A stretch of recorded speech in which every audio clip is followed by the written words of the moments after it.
Hey, Coach, Kyler Sports Illustrated. Just wanted to get your thoughts on what exactly Kyler Murray does to keep defensive coordinators up at night, and just what maybe has changed from his days at Oklahoma. Well, I don't think anything's changed. I think he's a great quarterback in a great system. Um, Tremendously accurate, great release, fearless, can really throw the ball deep, can throw it over your head, um, can run with the football, and then can also bring in the added element of quarterback runs. So I think he's the total package. He's a playmaker, and he's a winner. All right, let's go to Mike Solarte and then Miles Simmons. Coach, I know that you don't do too much in terms of the injury report, but having K1 full today has got to be obviously a positive, and having some other guys that are close to returning. How are you feeling health-wise from what you've seen on the field?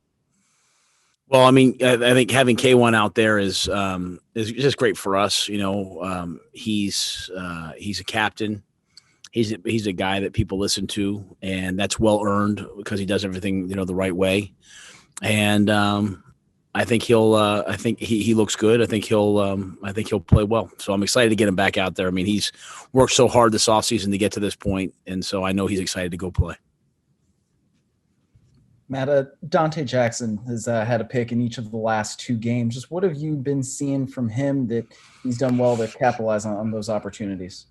I think he's a great example of deliberate practice. He comes to practice every day with a plan of what he wants to get better at. He's allowing himself to be coached and being pushed.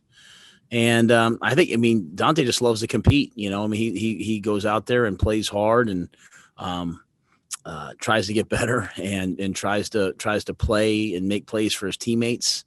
And that was a huge play that he made on Sunday to return that ball and get it all the way down the field. And I think it's just a huge statement for our team that, he get banged up on Sunday and he's right back out there practicing. I think he's the embodiment of the brand of football that we want to play. Let's go to Phil Orban and then Steven Toronto. Hey, Matt, I'm sorry if you answered this on Monday, but did you mentioned Kyler in high school, rather. Did you recruit him at all? How early did your paths cross with him, and what kind of perspective does it give you kind of knowing him way back when? Yeah, I did not recruit him in high school.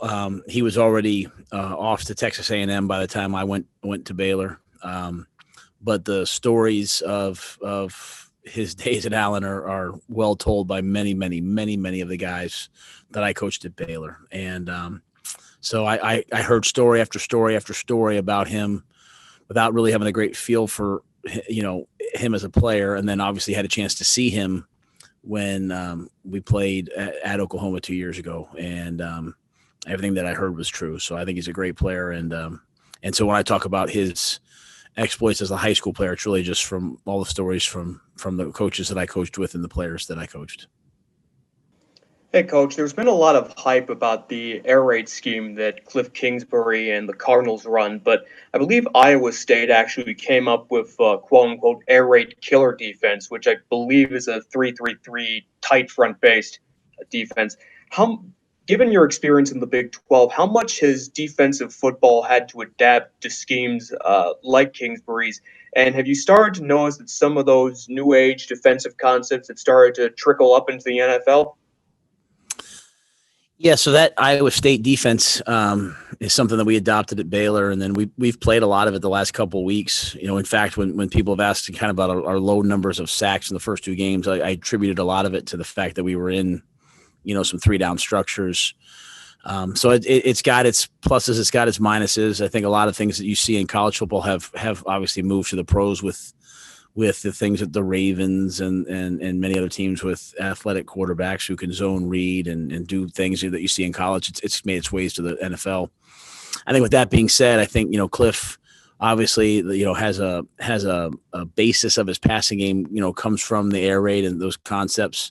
But, he does so much more as well. And they have pro-style run schemes. They have spread run schemes. They have, pro-style passing schemes. I mean, they have all the play actions. So I think the biggest thing is that, Cliff's got a great football offensive mind, and he's always finding a way to take advantage of what his players do well. And that's, to me, that's a mark of a great coach. And so, defensively, we've tried to do the same thing. We're trying to take advantage of our defensive personnel and put them in the best position possible.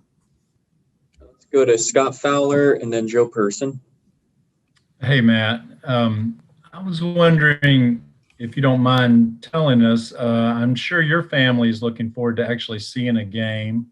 And I wonder if your whole family will go. And then in general, like, do they have any, are there any Rhule family superstitions when you attend a game together? Yeah. So my wife, Julie, and my daughters, Leona and Vivienne, will go to this game. They did not go to the first game.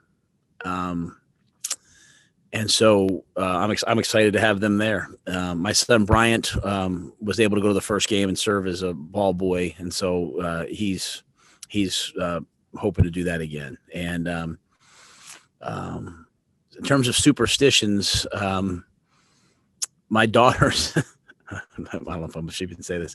My daughters, when I was at Baylor, would come in until I had my own private locker room area, and they'd come in and they'd both scream at me like, "Do your job!" Like they literally be like, "Do your job," and I'd give them a kiss. So last 3 games I've FaceTimed them, and they've yelled at me to do my job, and that's kind of our tradition. And then my father was always with us at Baylor, and my son and my father and my son and I would get together. My dad would, pray for the game and pray for the team to be healthy, and and just say a prayer together. So the last 3 games, I've called my dad and called my son and done that as well. So a lot of things have been virtual that have been traditions in the past, but I'm sure my daughters, they won't be able to see me, so I'll still have to call them while they're in the stadium, and they'll scream at me to do my job.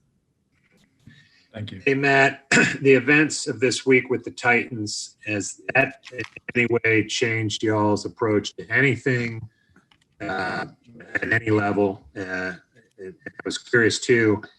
I remember you saying the first few games, you guys might have an advantage with teams not knowing what y'all were going to run. Is that, you think any advantage with that is now probably gone, and does that put more of an onus on adjustment? It broke out the end. Put more of an onus on what? I'm sorry. In-game adjustments or even game week adjustment.